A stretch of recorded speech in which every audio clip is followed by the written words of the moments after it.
2023, a year of amazing cinema has come to a close.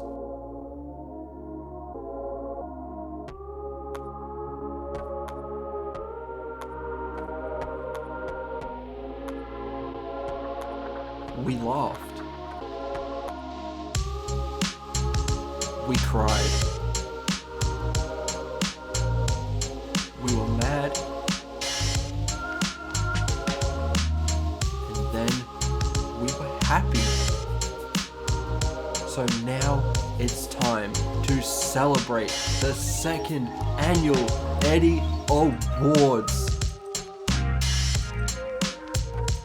Now, let's introduce your host, me, Kane Eddy.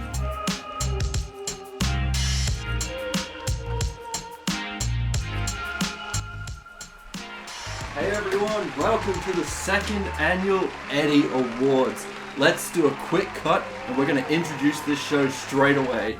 Boy, do I have a fantastic show for you planned today. Now, if you don't know what the Eddy Awards are, this show is basically my version of celebrating the best films of 2023. Instead of doing a top 10 list, I'm doing an awards ceremony, going through all of the films that moved me, that made me laugh, that made me happy, made me cry, made me feel all these types of emotions in the cinema. And I'm just so excited to talk about this with all of you. This will be premiering on YouTube here, so there will be a chat function. I want you to let me know your favorite films of the year in the chat. I'd love to hear it. I really want to see it with you guys. I really want to also just see what were the underrated films of the year. What were the things that no one talked about that genuinely moved you? Let me know in those comments below in the chat. Now, giving you a little bit of the Eddy Awards history. The first Annual Eddy Awards was last year, obviously. And we had a record because it was the first one. 5 wins and 13 nominations. The Best Picture award for the Eddy Awards last year went to Babylon. Damien Chazelle's just absolutely exciting film. And this year at the second Annual Eddy Awards, Babylon will finally have company. What was the film that joins Babylon? We will find out very shortly. I've got my fiance joining in on this video later on. It's just going to be so exciting as we're all celebrating everything that we love about cinema in 2023. Now, before I get started, I have an official note from the creator of the Eddy Awards. That's me. But, you know, this is the official note, okay? And it states, and I quote, "This is the definitive award show, okay? So, if you disagree with any of the films that are selected in these categories, you must question my taste in film, question why my picks aren't the exact same as yours, and question who I am as a person, because I love reading those ones when I have a take on a film that someone just disagrees with. It's always great fun. But I'll get my revenge because we have the People's Choice Award, a new category this year, and I will do the very same. It'll probably be a pretty good pick, not gonna lie. But stick around for the People's Choice Awards. You guys got to vote for your favorite film of 2023, and I cannot wait to unveil that with you all. The list of the films that will not be counted in this year's Eddy Awards.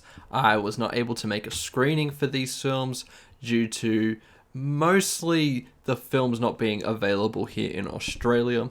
Some of these films need to get the release dates in check, man. No messing around. Let's get into our first category for this video, and that is Best Supporting Actor. Now, when I'm talking about supporting performances, the thing that I really look out for is within their limited capacity, is the performer able to make a genuine impact on the film? These are performances that truly stand out, that kind of stole the show at moments, and were able to deliver in the limited screen time that they have. Here are the nominees for Best Supporting Actor. Robert Downey Jr., Oppenheimer. Ryan Gosling, Barbie. David Harbour, Gran Turismo. Oscar Kitely, Next Goal Wins. And Mark Ruffalo, Poor Things. And now, the winner of the second Annual Eddy Awards for Best Supporting Actor is Robert Downey Jr. for Oppenheimer. Not Nagasaki. He should be thanking me. I mean, what more is there to say about this performance that hasn't been said already? Robert Downey Jr. once again just showed how much of a talented performer he is, and he just stole the show in every scene that he was in. He was able to transform into Strauss as this villainous character who you can kind of understand his contempt for Oppenheimer. He was written superbly, and the performance was absolutely killer. A well-deserved win here. Next up is Best Supporting Actress. Here are the nominees: Emily Blunt, Oppenheimer; Penelope Cruz, Ferrari; Scarlett Johansson, Asteroid City; Patti LuPone, Beau is Afraid; and Julianne Moore for May December. And the winner of the Eddy Award for Best Supporting Actress is Julianne Moore for May December. You are so sweet. We're so happy to have you. Thank you for doing this. It's so generous. Well, I want you to tell the story, right, don't I? Once again, a terrific performance that is quite subtle, but it just sticks its hooks in you right to the very last moments of this film. Her performance was absolutely incredible. It was unlike really anything that I've seen from her before. She delivered in every single scene she was in as this very manipulative character. One of the most inspired performances in a film that is littered with excellent performances. The next award for this video is Best Makeup and Hairstyling. Wow, look at that fine craftsmanship. The biggest thing that I'm looking for here is how are these actors and performers in this film able to just completely transform through makeup and hairstyling? What is the most noticeable? Is it the use of prosthetics? Is it the use of just crazy makeup? Is it crazy wigs? This award celebrates these transformations. Here are the nominees for Best Makeup and Hairstyling: Beau is Afraid, Guardians of the Galaxy Volume 3, Maestro, Poor Things, and Priscilla. The winner for the second annual Eddy Award for Best Makeup and Hairstyling is Poor Things. Just wow, what they were able to do with just some of this crazy makeup, especially on Willem Dafoe, completely transforming him with all of this scarring and really disfiguring his face, was just a really excellent way of immersing us even further in this film and giving us a lot of backstory to this character that didn't need to be said, but it's communicated through the makeup and hairstyling. Best Costume Design. Now, I'm no fashion expert. I have worn some pretty atrocious stuff, okay? I am someone who wears basketball shorts, okay? I don't have fashion sense, but in these films, they sure did have a lot of great fashion sense and made some superb costumes that were incredibly noticeable. Here are the nominees for Best Costume Design: Barbie, Napoleon, Poor Things, Saltburn, and Wonka. And the winner, once again, are we looking at a sweep here? Poor Things. Just fantastic costumes here. Absolutely adored the look of just everything that every single character wore. Once again, able to immerse us into this world that was built from Yorgos Lanthimos and this novel that came out previously. Fantastic, fantastic costume design in this film. It's time to celebrate the absolute bangers of 2023. Here are the nominees for Best Original Song: Am I Dreaming? Spider-Man Across the Spider-Verse. I'm Just Ken, Barbie. It Never Went Away, American Symphony. Spinning Globe, The Boy and the Heron. And Steal the Show, Elemental. And the winner for Best Original Song is Am I Dreaming from Spider-Man Across the Spider-Verse from Metro Boomin. What an absolute banger this song is. I've heard it so many times ever since I first saw the film at the beginning of 2023. Fantastic, fantastic song. I just listen to it constantly on repeat. I still am to this day because I just love the song that much. Now we're looking at a banger, but a different kind of banger here, and that's the Best Original Score. Here are the nominees: Asteroid City, Oppenheimer, Past Lives, Poor Things, and The Boy and the Heron. And the winner for Best Original Score is Oppenheimer. Can you hear the music, Robert? Yes, I can.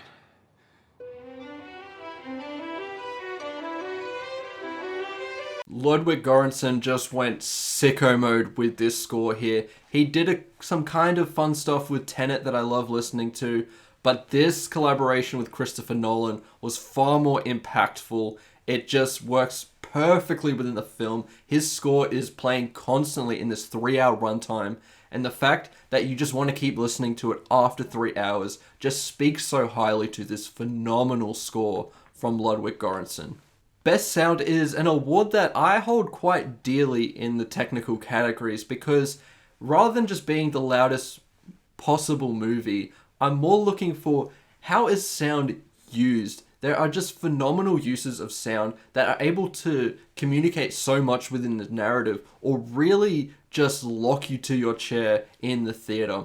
These were the 5 best uses of sound in 2023. American Symphony, Gran Turismo, Oppenheimer, Talk to Me, and The Killer. And the winner for Best Sound is Oppenheimer. I know I just went for the loudest movie here, but this had a massive role within this film. It wasn't just because it was the loudest movie and my chair was shaking from how thunderous the sound was. I'm gonna slip off this in a river of my own making. And I trusted you to keep this clean. It was more for the fact that it was used perfectly with many of the detonations and conveying the accuracy of that. In many films, when you see an explosion, you just hear the boom straight away. But with Oppenheimer, Nolan delays that for accuracy. It does take some time from when a bomb goes off for the sound to hit you because light does travel faster than sound. And a perfect example of this was the Trinity test. When that bomb went off, you're expecting the most loudest sound straight away. And Oppenheimer, Nolan delays that sound for a good while before it just smacks you in the face. Just a phenomenal use of sound that really immersed you within this fantastic cinematic experience. Best editing is another technical category that I really, really love because it's a fantastic way of communicating a film. You can communicate it through a fantastic montage. You can time the cuts specifically with dialogue. You can move it around the sound. There are just so many ways of utilizing fantastic editing. And it's not a skill that I'm particularly good at. You know, you've seen my videos. You know, I try my best, but I'm not a fantastic editor. But these guys know exactly what they're doing. And these were the 5 most impressive versions of editing that I saw in films in 2023. American Symphony, Maestro, Oppenheimer, Talk to Me, and The Killer. And the winner for Best Editing is The Killer. David Fincher's latest film was surgical in its execution. And a lot of that had to do with the editing. The opening sequence of this film was just such a flawless example of the type of editing that I love. He's utilizing the sound in a fantastic way, and that's why it was a nominee here. But the way that he is able to combine that with the editing, and he's able to really cut together fantastic fight sequences and scenes that really build tension, just show how talented of a filmmaker David Fincher is. And his vision was so precise in this film that you just can't help but credit the editing in this film.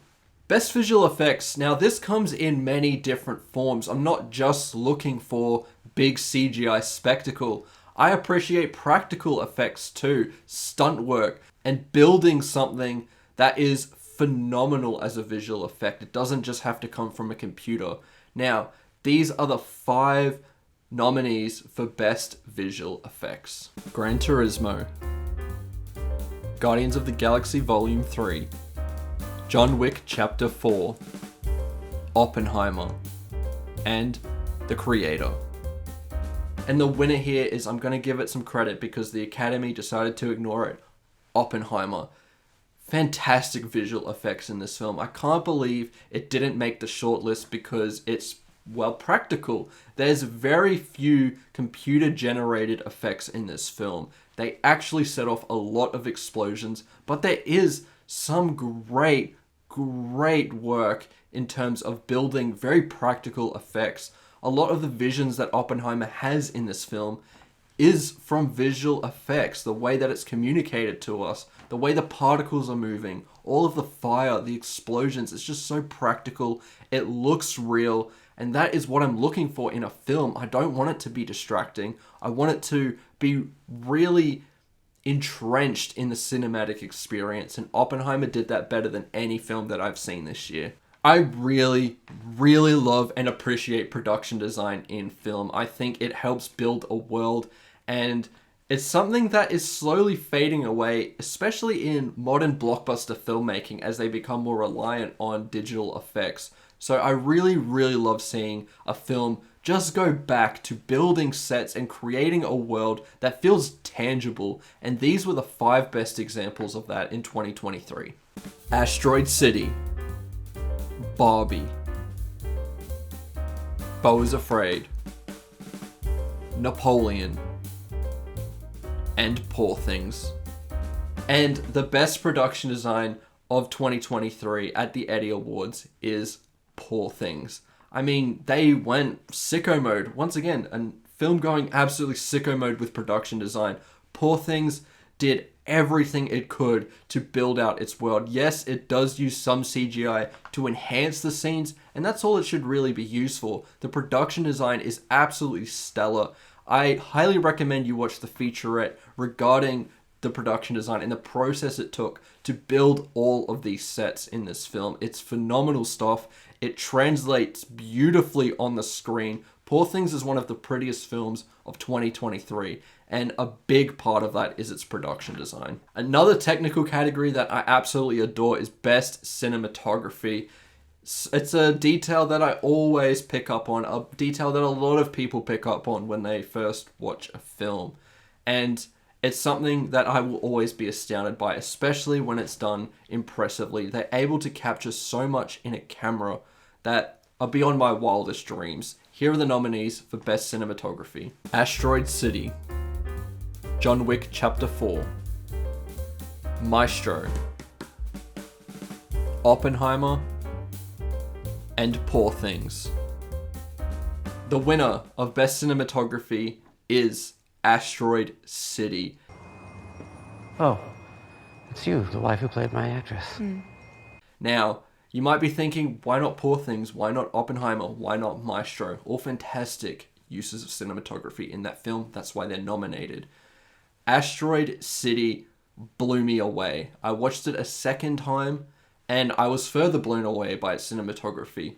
It is able to do so much. Wes Anderson style is just so appealing to me, and the cinematography is a massive part of that. Robert Yemen, his long-term collaborator, just does some more brilliant stuff here, and it's a little bit different than what you're expecting from a Wes Anderson film. He's once again engaging in black and white, but in a very different way, and every time that black and white is used in this film, it's one of the best shots of the year. Hands down. The finale of this film looks absolutely gorgeous. The way that they're able to really communicate so much within a frame is just incredibly impressive, and I don't think it gets enough credit, especially today. So Best Cinematography goes to Asteroid City. Best Animated Feature. This is quite a fun category because you get to highlight some films that you don't in the other categories. You get to really witness the beauty of animation and what it takes to actually do that. It is an art form that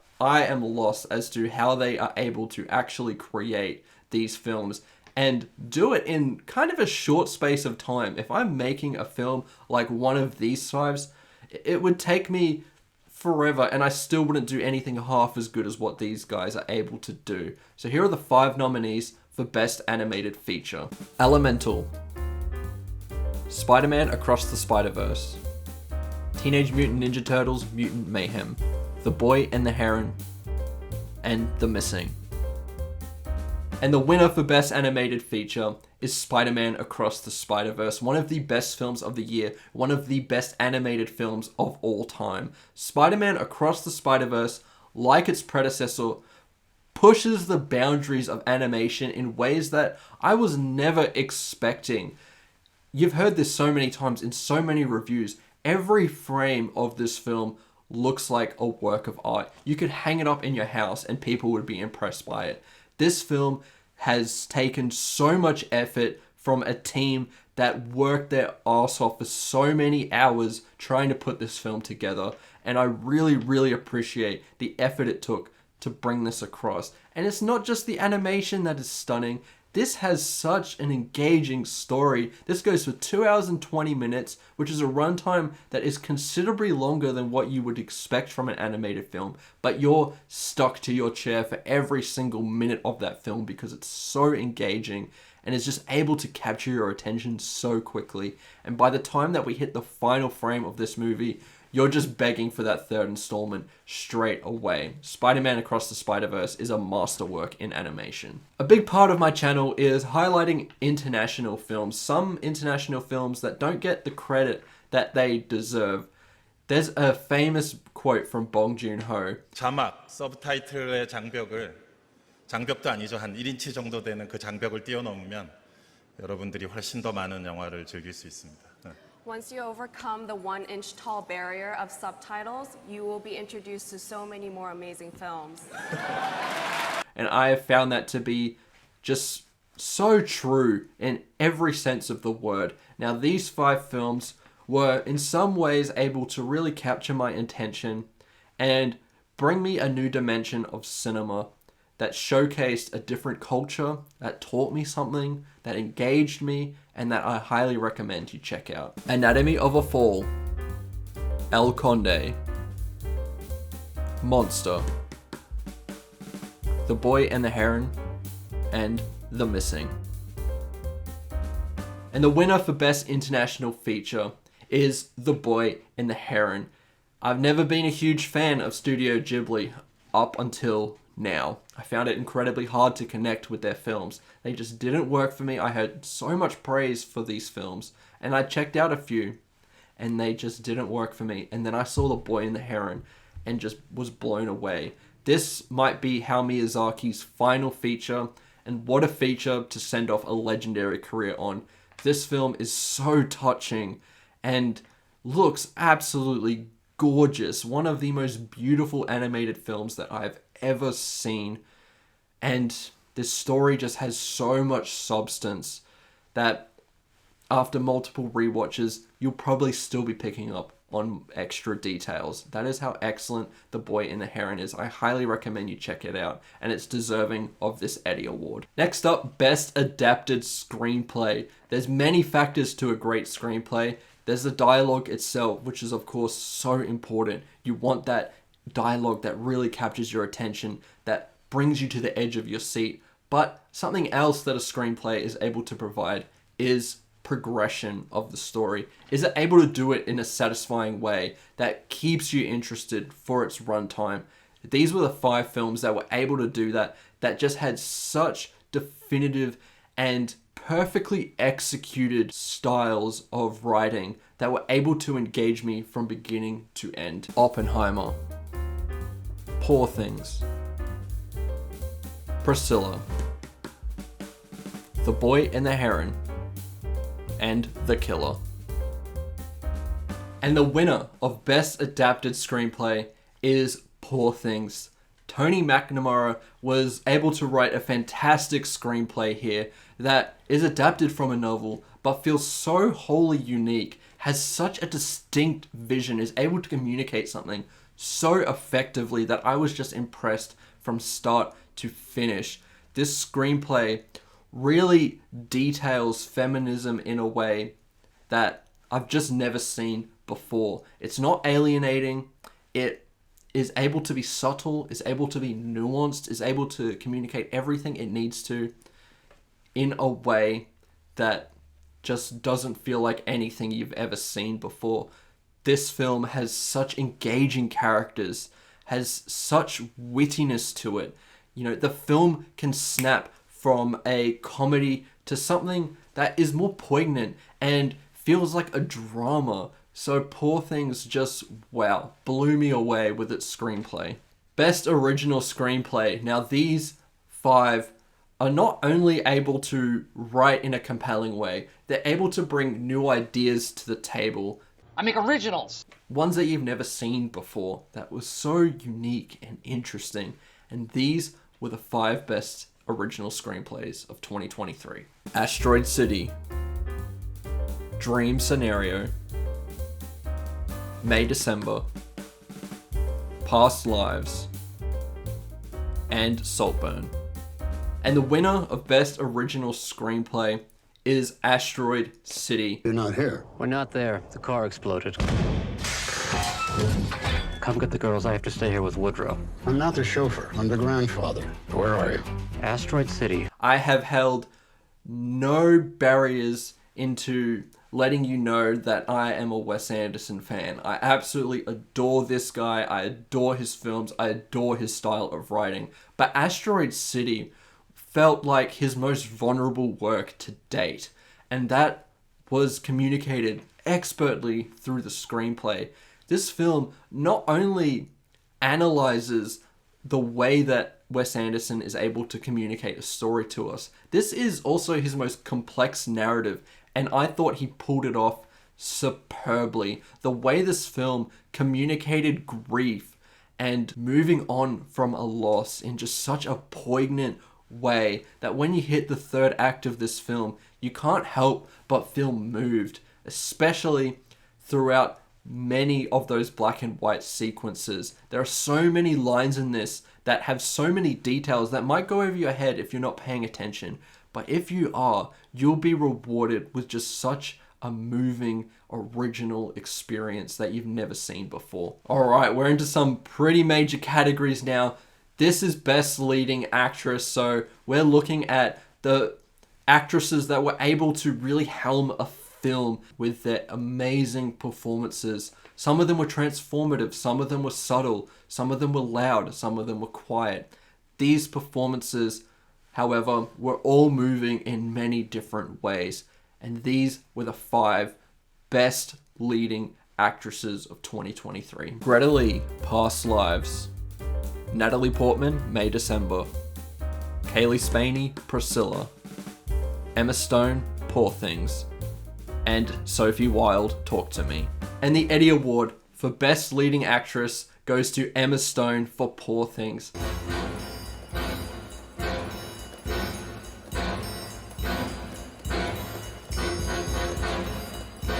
Now, a lot of people are saying this is her best performance, and that may be true. She completely transforms into Bella Baxter, one of the most memorable characters of the entire year. I will not forget about her in a long time. This was the first film that I saw at the Brisbane International Film Festival this year, and from the minute this film starts, Emma Stone is able to just floor you with her performances, unlike anything you have ever seen before. There are dramatic performances that wow me, but this is on another level. She's able to make you laugh. She's able to make you feel something. She's able to completely transform. You do not see Emma Stone in this film. You see Bella Baxter.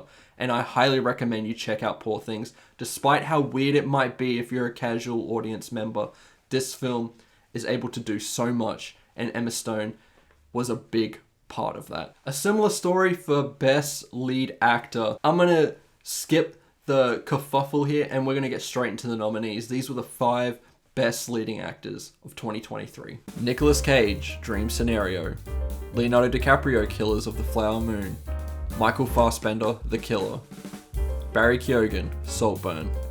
And Cillian Murphy, Oppenheimer. And the Eddy Award for Best Leading Actor goes to Cillian Murphy for Oppenheimer. If we did it, they would have to do it. Our efforts would only fuel their efforts, just as it had with the atomic bomb. Wow, this was a titanic performance. 3-hour film, and this dude is in like every single scene of this movie and is able to just capture your attention. He doesn't even need to say stuff half the time.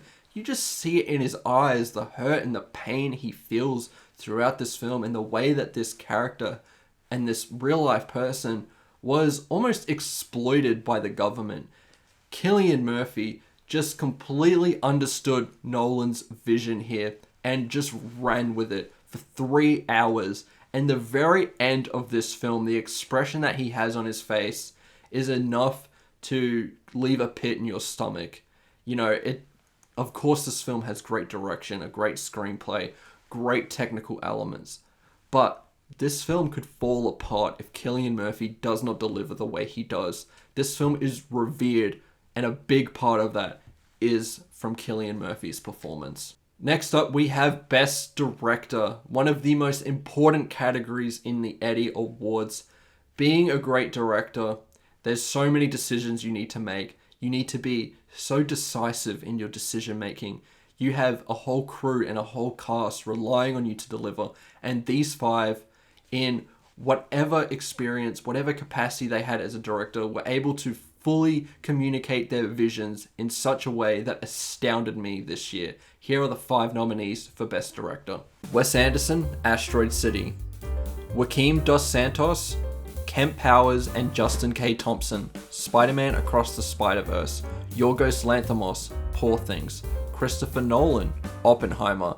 And Celine Song, Past Lives.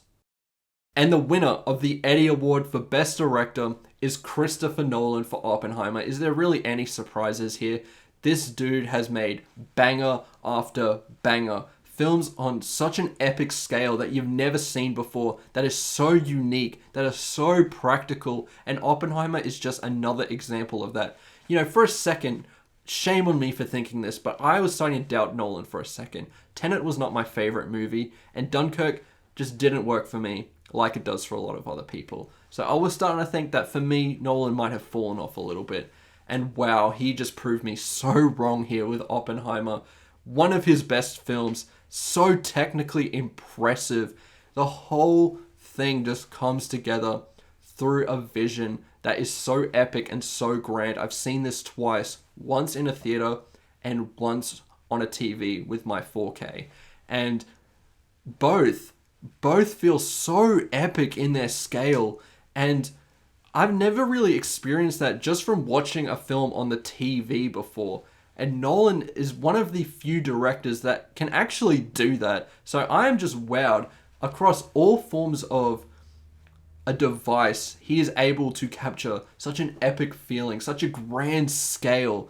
And the fact that he is out here defending physical media, defending practicality in films, and showing us why it is important throughout his filmmaking is just so impressive.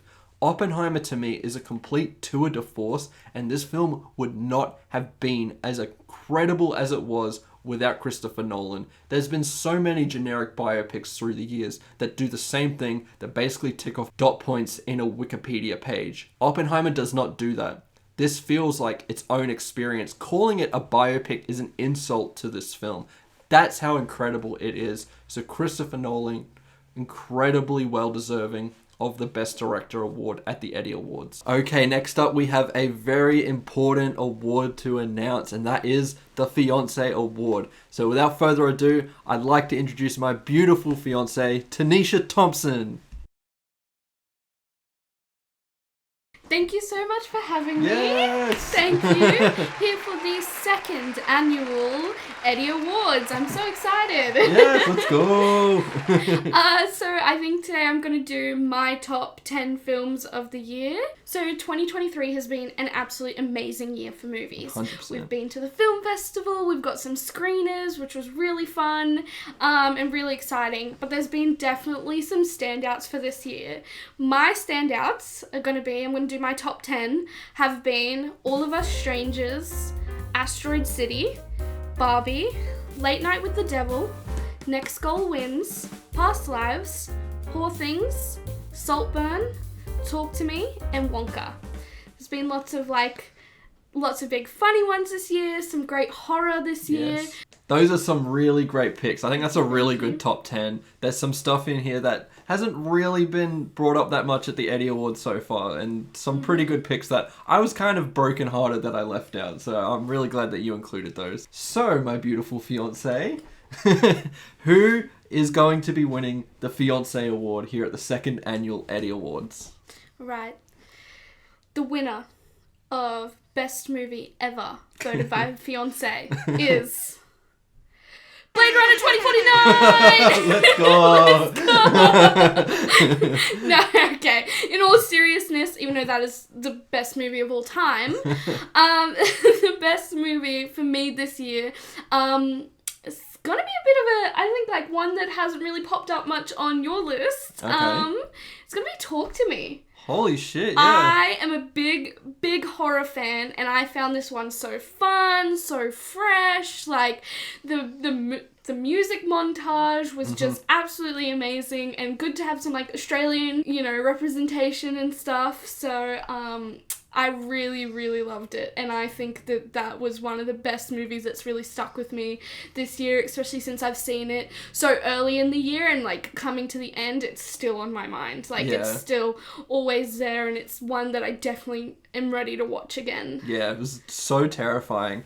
And I really like the sound as well. Like, it was really loud, that movie, but it was so effective. Yeah. Yeah. And it, like, not only, like, it's so hard to have a horror be fun without being goofy. And this one was fun, but not goofy. Like, it was full serious, but just such a good time. Yeah. And I really enjoyed it. No, that's a really, really awesome pick. Yeah. Or some runner-ups for me that were really close to getting in. All of Us Strangers. Yep. Definitely really good movie. I really enjoyed that one. And Late Night with the Devil, which are ones that we watched at the film festival that I absolutely, again, can't stop thinking about. Yeah, I think if I had to do, like, a most underrated movie of the year, Late Night with the Devil would probably be it, because no one has talked about that movie, and it was really incredible. It was really good. Yeah, we highly recommend you check that one out. Well, thank you for having me here at the 2023 second Annual Eddy Awards. Let's go, yep. I look forward to coming back next year, and I look very forward to seeing your best movie of the year. Yes, it's going to be a great pick. Now, we will get Tanisha to magically disappear while we continue on. Alright, the People's Choice Award. Remember, I've copped a lot of insults for my takes. It's my turn now, okay? We have 5 films that have been nominated for the People's Choice. You guys voted for this. I sent out a poll across all of my social media channels, and you responded amazingly. Here are the 5 nominees for the People's Choice Award. Five Nights at Freddy's, Oppenheimer, Past Lives, Spider-Man Across the Spider-Verse, and The Missing. I mean, I can't even insult you guys. That's a pretty good list. And I'm not gonna lie, it's a pretty good list. 5 pretty decent movies. I haven't seen Five Nights at Freddy's, so I have heard some divisive things about that, but people who love the games love that movie, so I completely understand the nomination there. I will check it out at some point. And the winner of the People's Choice Award is The Missing. This film was the Philippines Academy Award submission, and I was fortunate enough to see it, and I had an incredible time watching this film. I can't even have a go at that pick. A great film. I understand why so many people resonate with this film. It's a deeply personal film. It's a tragic tale, and the fact that this was all communicated through fantastic animation, the film was rotoscoped, it looks brilliant. There was a team of about 90 people that worked on this film, worked their asses off to get this film made. Completely understand the win here. Congratulations to The Missing and the team for making a film that is able to resonate with so many people and win the People's Choice Award at the second Annual Eddy Awards. Okay, we're on to the big one now. Best Picture, my favorite film of 2023. There were 10 films that moved me. Now, I'm not trying to pick films that impress people or anything like that. These are the 10 films that either entertained me the most, moved me the most, that felt the most technically impressive to me. Completely biased here. This is completely my taste and my picks here. So there are films that aren't going to be films that film Twitter people love or casual moviegoers love. It's kind of a good combination of everything, I think. And these were the 10 films that were able to just completely entertain me, give me a good time in the theater, or make me feel some kind of massive emotions. Here are the 10 nominees for Best Picture. American Symphony, Asteroid City, Gran Turismo, Oppenheimer, Past Lives, Poor Things, Saltburn, Spider-Man Across the Spider-Verse, The Boy and the Heron, and The Killer. And the winner for Best Picture at the second Annual Eddy Awards, the Eddy Award goes to Oppenheimer. I mean, wasn't it obvious? It has won so many here. I believe it has broken the Eddy Award record, breaking Babylon's record. Now, to say if it's better than Babylon, I don't know. Yeah, I absolutely adore that movie. But Oppenheimer, fantastic movie. It really, really was. And something that was so moving. And I'll let you in on a little secret. I watched the movie in the theater and I had it as my #1 film of the year. But I wasn't completely convinced of that. And throughout the year, it dropped pretty far down on my list. It went down to 6 or 7 as I went to the film festival. I got moved by Asteroid City. Poor Things was impressive. Spider-Man Across the Spider-Verse was amazing. Past Lives made me cry like a baby. I love Saltburn. Fuck you, Film Twitter. Saltburn is incredible. The Killer was great. So many fantastic films this year. But I watched Oppenheimer again on my 4K on a TV and was like, no, this movie is the best film of the year. It was able to just do so much. It was so epic, but felt so personal, so grand in its scale, and made me feel something so immense, so powerful. I mentioned in my review that when the film finished, I was just stuck in my chair because I was just completely saddened by the events of this movie. And the way that Christopher Nolan is able to communicate that to us, brilliant stuff. Really did move me both times that I saw it. Kind of leaves you with a sense of dread for the real world. The fact that people have these weapons at their disposal is crazy. And the stuff that they were worrying about in Oppenheimer is kind of small in comparison to what we have now. And the way that Nolan is able to, once again, communicate that to us, fantastic. So much great visual storytelling, a fantastic screenplay, fantastic performances, great technical craft. This film just combines to make one of the most epic cinematic experiences of 2023. And that is why Oppenheimer is my favorite film of the year and is the winner of Best Picture at the Eddy Awards. Congratulations. And those are the second Annual Eddy Awards. I really hope you enjoyed. A lot of effort has gone into making this video. It has taken me a long time to put this together, put together all these lists, make all the graphics, do the presentation. It has taken a lot. And I've just been so thankful that you have all been there with me throughout the last year or two. You know, I did not expect my channel to really do anything when I made this channel.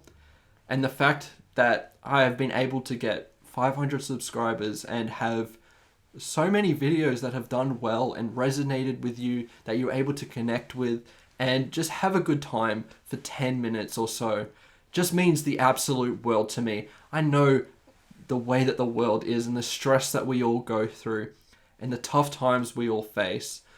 And the fact that you were able to come to my video and just escape from that for a few minutes just means the absolute world to me.